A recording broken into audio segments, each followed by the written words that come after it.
He's only 12 years old. He's a BMX rider, a fundraiser, a hustler, and a watch enthusiast. Today on the Gray Market Podcast.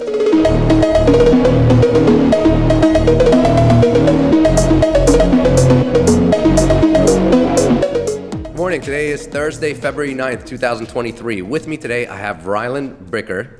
Did I say that right? Ryland Bricker? Yes. Okay. Ryland is a BMX rider.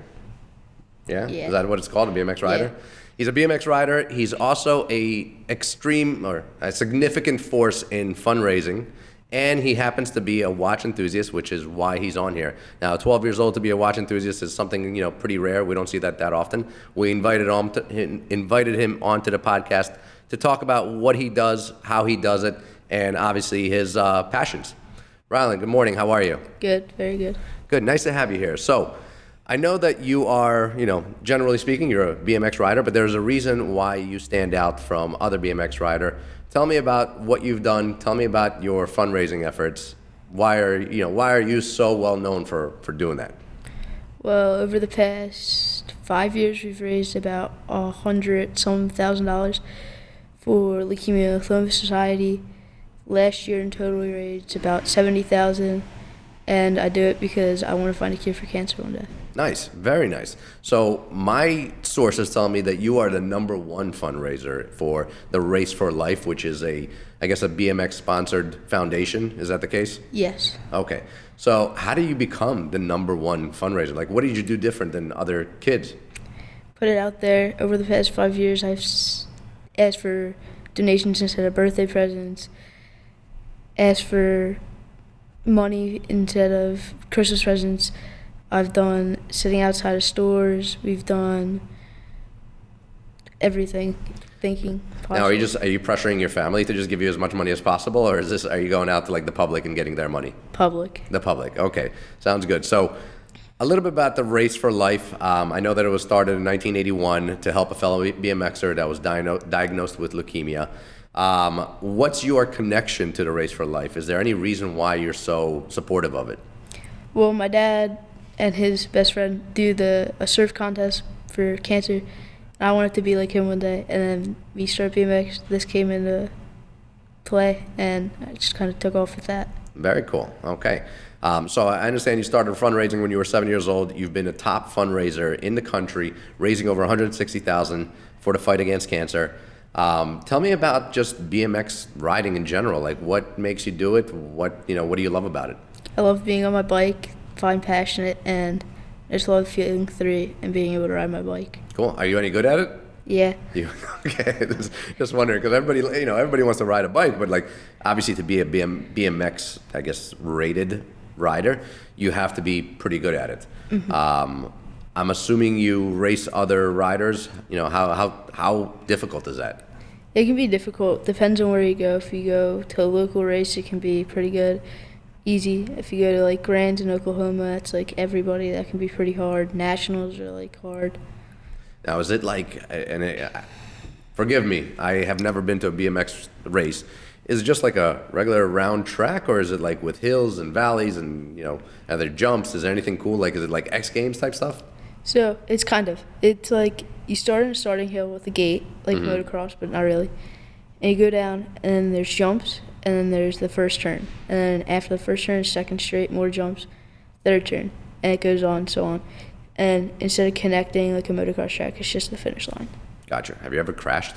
Yes. Yeah, has that happened often, or? Yeah. Wow. All right. Yeah, I have a young son. He's definitely into extreme sports, but he's only 3 years old. I don't know if I'm going to push him into BMX. This definitely sounds scary. What do you want to do when and again, this is very cliche, but what do you want to do when you grow up? You're 12 years old right now. Imagine you're 25 years old, do you still want to do the BMX thing? Do you want to take fundraising on as a bigger, life goal, or how do you want to work with this? I want to find a cure for cancer one day. I want to raise over $1 million for Leukemia and Lymphoma Society. Nice. And other people. And my dream goal is to win gold in the Olympics in BMX racing. Wow, that's a solid goal. So I like the fact that you have specific, goals there. So to raise $1 million, you're, hopefully by the end of this year, you'll be a quarter of the way there, if not more. and you want to win a gold at the Olympics. I mean, that's legit. That's, I have never aspired to be a professional athlete in any way, and it's really cool to see somebody as young as yourself wanting to do something like this. Let's, again, I understand talking to your father that he kind of put you on to the better things in life, watches, supercars. Tell me about, that. What have you done? Like, have you watched some content? Have you, gone, window shopping with your pops? Like, what have you done to actually, learn or I guess find out what you like in watches? I've watched the gray market a lot, and Nice. then for supercars, like my uncle, or not really my uncle, my dad's best friend, but I call him uncle. He's big into cars. He owns Fairgrounds. He has a sick car collection. We go there. But as a friend at the Philadelphia mainline dealerships, so we've gone there and looked at like the cars there, and that's really it. Very cool. So before we started, I asked you what your Grail watch was, and you asked me to guess. And given the fact that you're a racer, I guessed a Daytona, a Rolex Daytona. I was right. We threw one on your wrist, for the taping of this episode. You get to feel the weight. You get to feel what it's like when you're actually going to get yourself one of these. And I'm sure it's not going to be a long time until you actually are able to get one for yourself. What are the typical prizes at like these BMX races? Well, it depends what age you are, and if you're pro, some pro opens at local tracks can be like 500, some at nationals can be like thousands. Grand, you compete for like whole shot, which is like 500, 600 bucks. Winning, 1,000. Nice. Pro of the year. What do you think, like 1,000. the Olympics? What do you think of the prizes over there? I'm assuming it's significant. Probably. So maybe that way you'll get your Daytona right there. Yeah. So hopefully you're not too far away from that.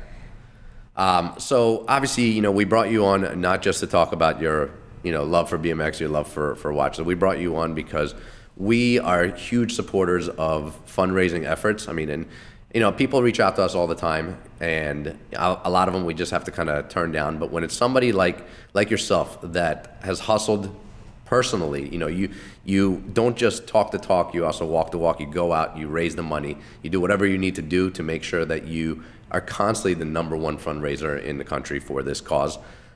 We are big supporters of it, so I wanted to bring you on here to tell your story about it, to get people to donate.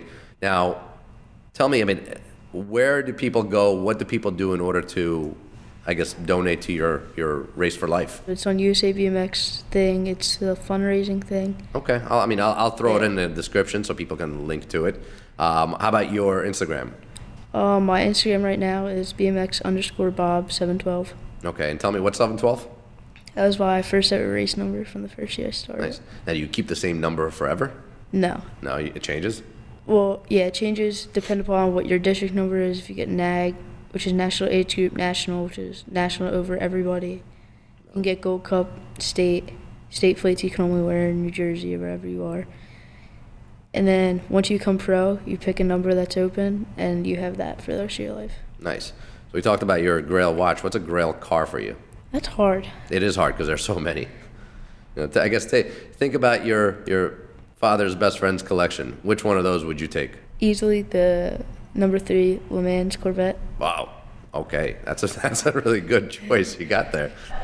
Here he comes, you done? Mr. America. Are you guys done? We are done. Yeah, we actually wanted to All right, introduce. so one of the things I wanted to do for you, because what struck me in the most ridiculous way is when your father told the story about you and what you do and what you're actually trying to do. I felt like sports, right? Sports. Bike racing, what does it require usually? Knowing how fast you're going and timing yourself and Timing laps, right? Yeah.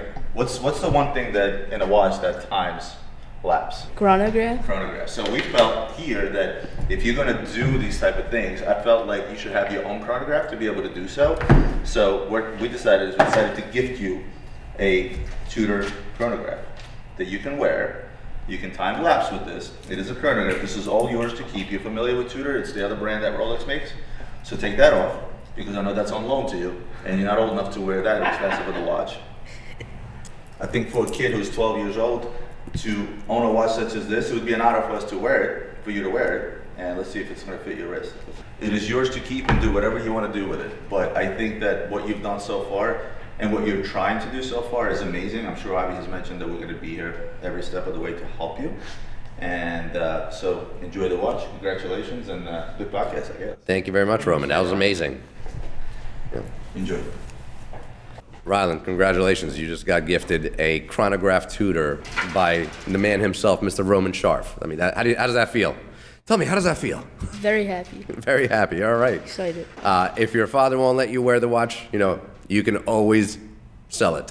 But I do think that your best use for it would be to run a raffle and have people buy tickets for like $25 a pop, and then pick one person out of like 1,000 people. You'll raise 25 grand to, for a $6,000 watch.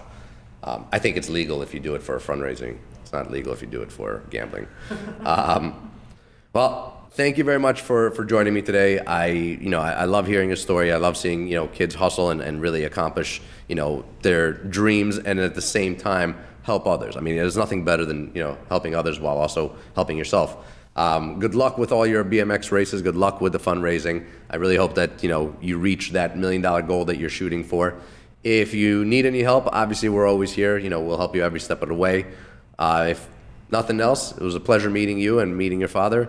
Have a great, rest of your year, and everybody have a great week.